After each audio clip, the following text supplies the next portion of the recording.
Hi friends, this is Dr. Richard Ruling here to welcome you to the Total Health Channel, and thank you for being with us from time to time. Today we're talking about, I think, an important topic, how SDA General Conference is failure to address issues, and I'm giving three examples to you. The issues, the first one is almost completely historic, except that it shapes our views today.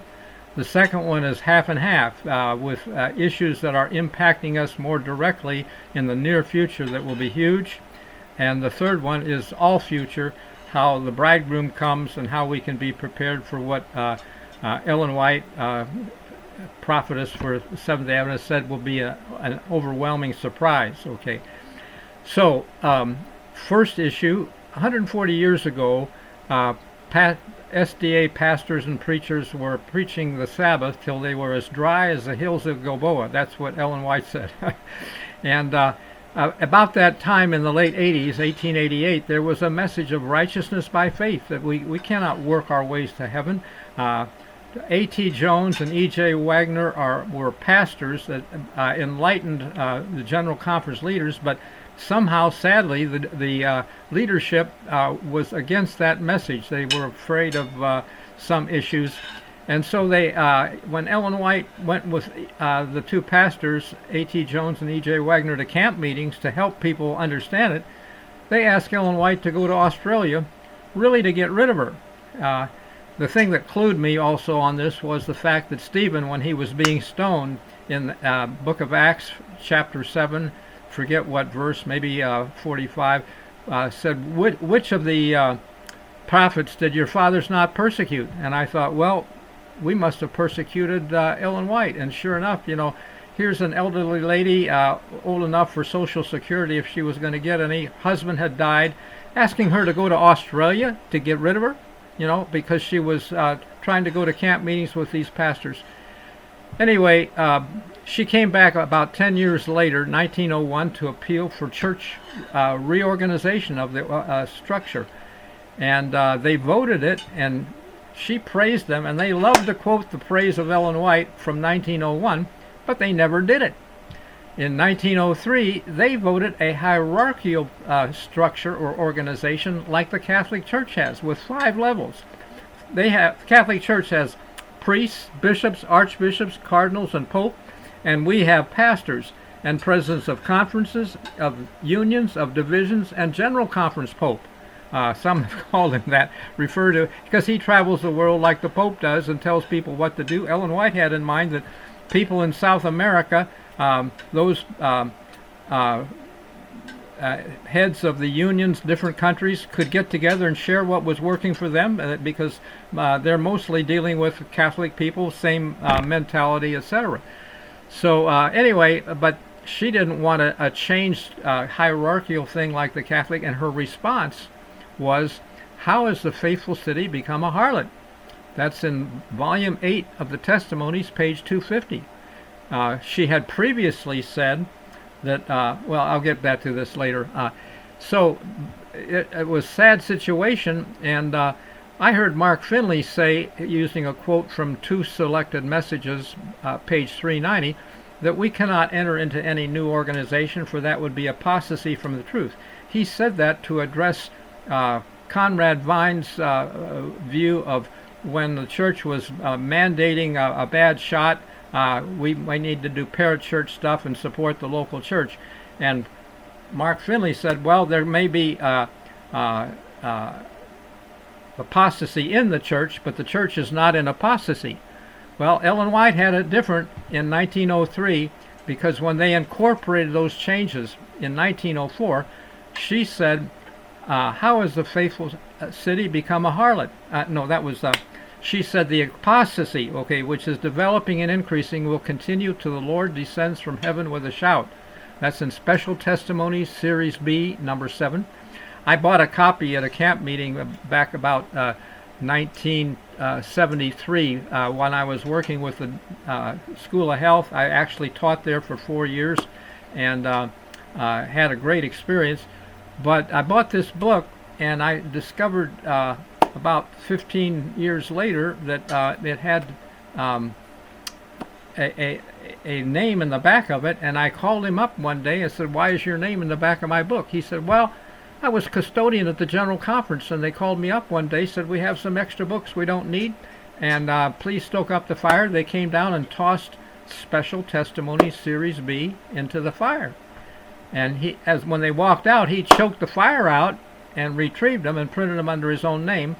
But Ellen White was wise to their nature, and she said, commenting on in the Bible Commentary, Volume 4, page 1159, about Jeremiah 36th chapter, she says, "This chapter contains historical information that will be repeated. Let all who desire to receive warning read carefully." Well, what's that about? It's about Jeremiah's scroll that he wrote and sent to the king, and the king didn't like it. He cut it up and threw it in the fire. Ellen White was a prophet. She saw these things, and I believe that sadly the church was trying to cover it up by burning the books, the statement that said that they would be in apostasy till the Lord comes. Think about it. If the GC and the church is going to be, I call it the church. Her last definition, by the way, is of the church is not the General Conference or the buildings and the assets they own. It is a covenant-keeping people. In her last book, Prophets and Kings, which, by the way, she did not call it Prophets and Kings either. They changed her title. It obscures the message that she had in it for us. That and I'll get to that on another time too.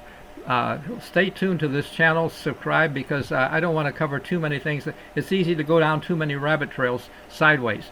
But she saw them in apostasy till the Lord comes, and I believe if that's true, we need to get out at some point. And when do we get out? I'm going to reveal it in this one right now, because you wonder.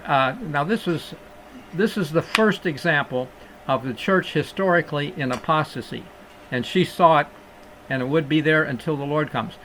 Number two is split half and half. Half had to do with history, but half is really impacting us, impending very soon, in my opinion. Let me share why. Ellen White sent $5,000 to purchase Loma Linda for a school to train missionaries in natural remedies. Brethren administrators took her school, hijacked it really, to teach pharmacology to get AMA accreditation. They thought that would be a good deal. Well, she said no twice to them, and they did it anyway. And sadly, she understood it right, because I didn't understand this when I was a young medical student. I just couldn't understand her statements on drugs and what I was being taught in her school that she founded.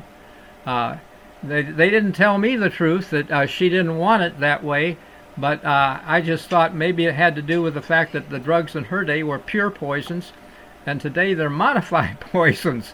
You know, they've made a science out of it supposedly, and they fill a big thick book called the Physician's Desk Reference, PDR, Physician's Desk Reference, with 3,600 pages of fine print on adverse drug reactions, contraindications, carcinogenesis, which means some of these can cause you cancer, pregnancy warnings. It's just, in my opinion, a disaster, because no way can the doctors remember all of that.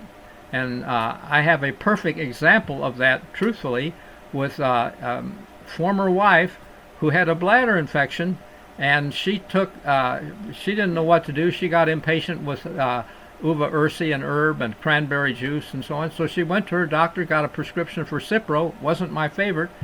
But in 3 days she didn't need it anymore. Stopped the medicine.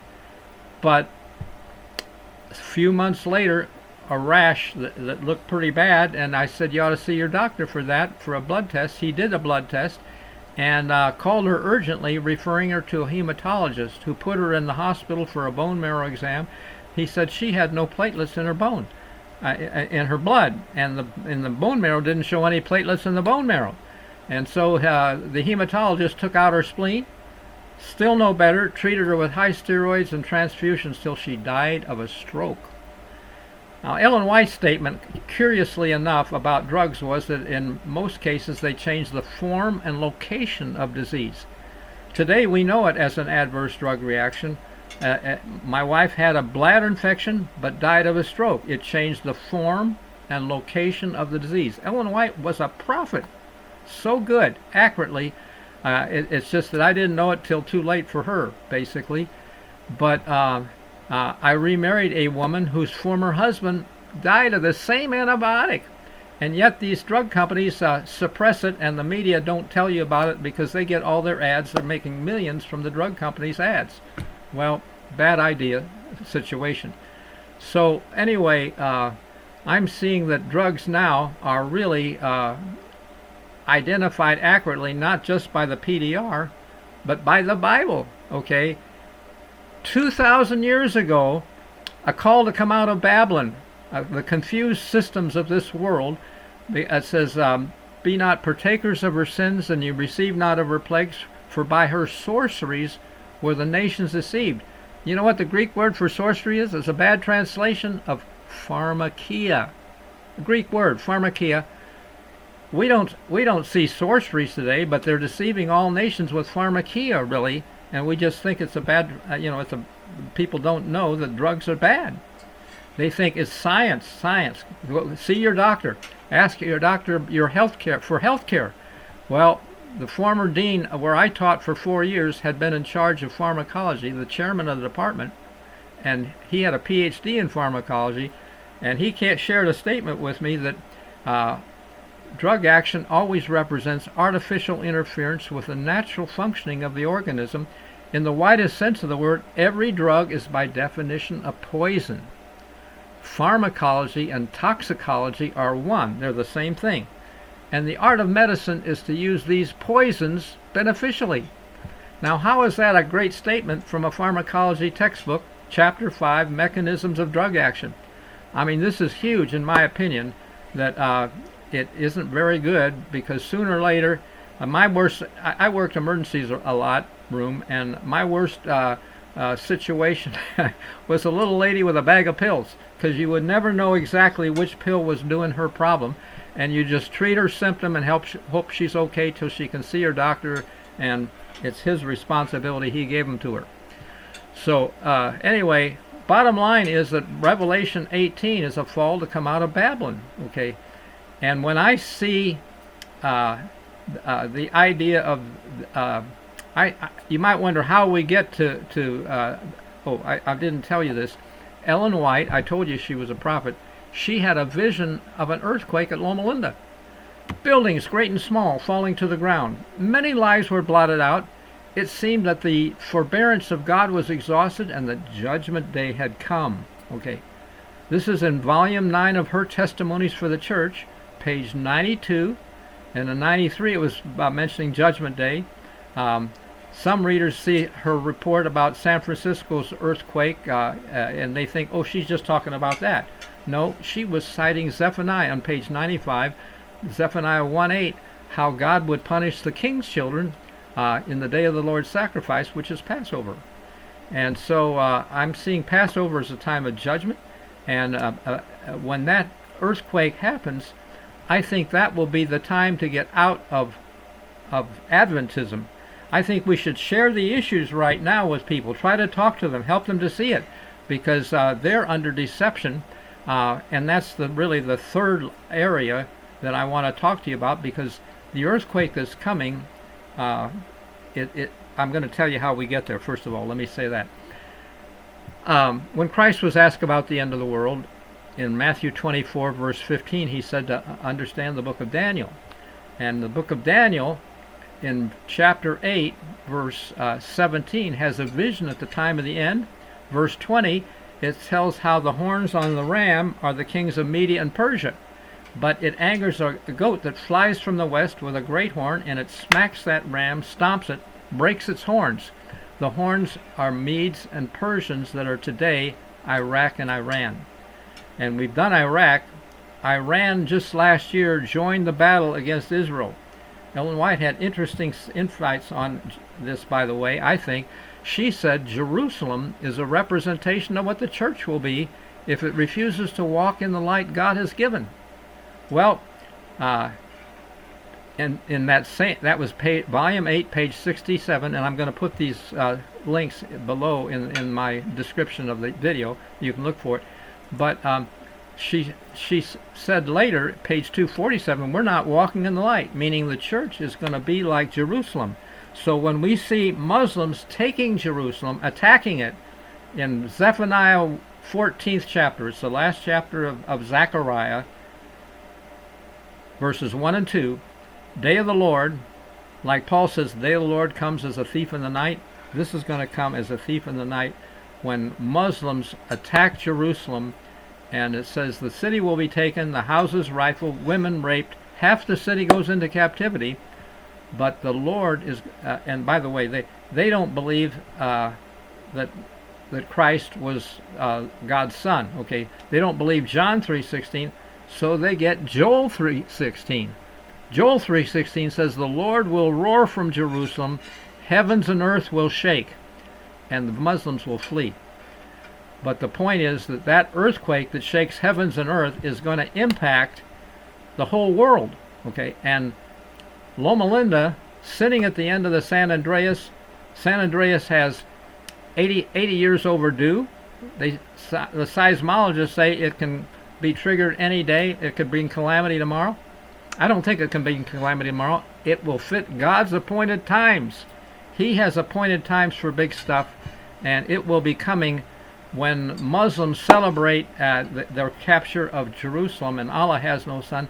I want to believe it's second Passover. I call it a 9/11 Passover or 9/11 event because it's in Numbers 9, verse 10 and 11. Okay, two provisions.